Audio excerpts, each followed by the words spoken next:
Hi guys, DevSense here. In our previous video, we learned how to add active styling to an active link. You can see when we click on about pages, there are links applied to these links. There are styles applied to the links, but today we are going to look at something different.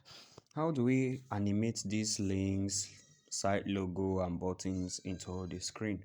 When you go to some websites and you log in, you see these stops animating to your screen. So how are they done?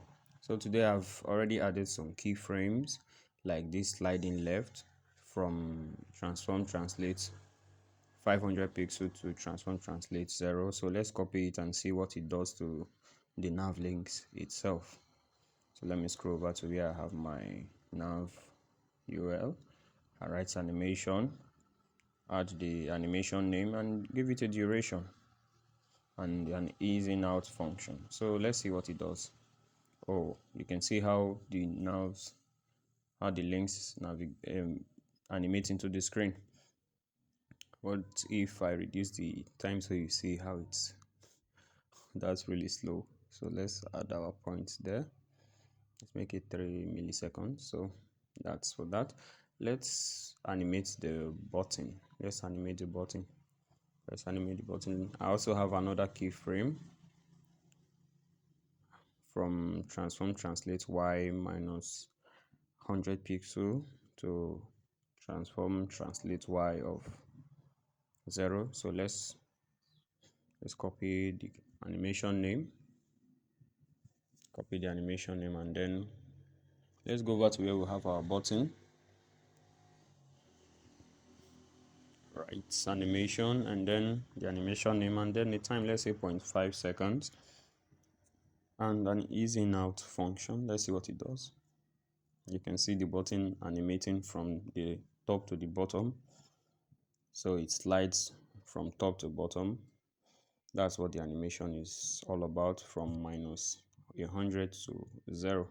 So I've adjusted the time removed to point, and you can see how slow the button takes to come to rest. So let me add the point back, and see the third animation, the slide in top. Oh, it's supposed to be slide to top. Slide to top. Let me adjust this. Sorry, this slide to bottom. Okay, and this one is slide to top, because that was what it actually did. So let me go back and change this animation name, slide to bottom, and copy this one over here.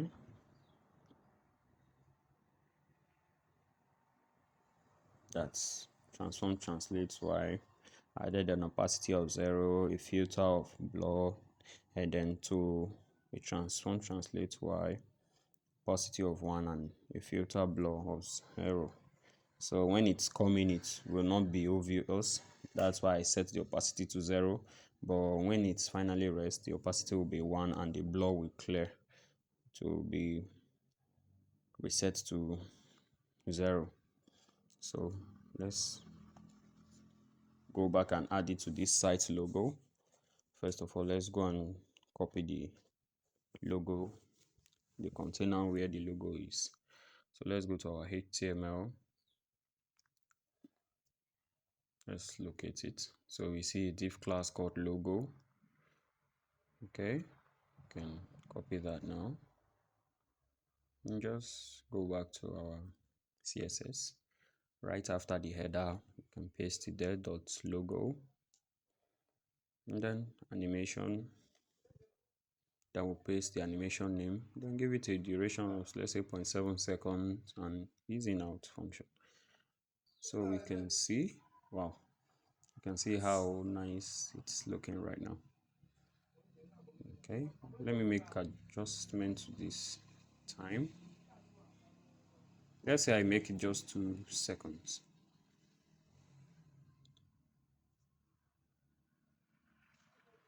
Wow, that's really nice. Let me just make it a 1 second animation. Yes, I think I'm going to leave it at 1 second. So guys, that's how you animate contents into the screen of your website. So you can go on and head, pause the video and try out other values. So thanks for watching.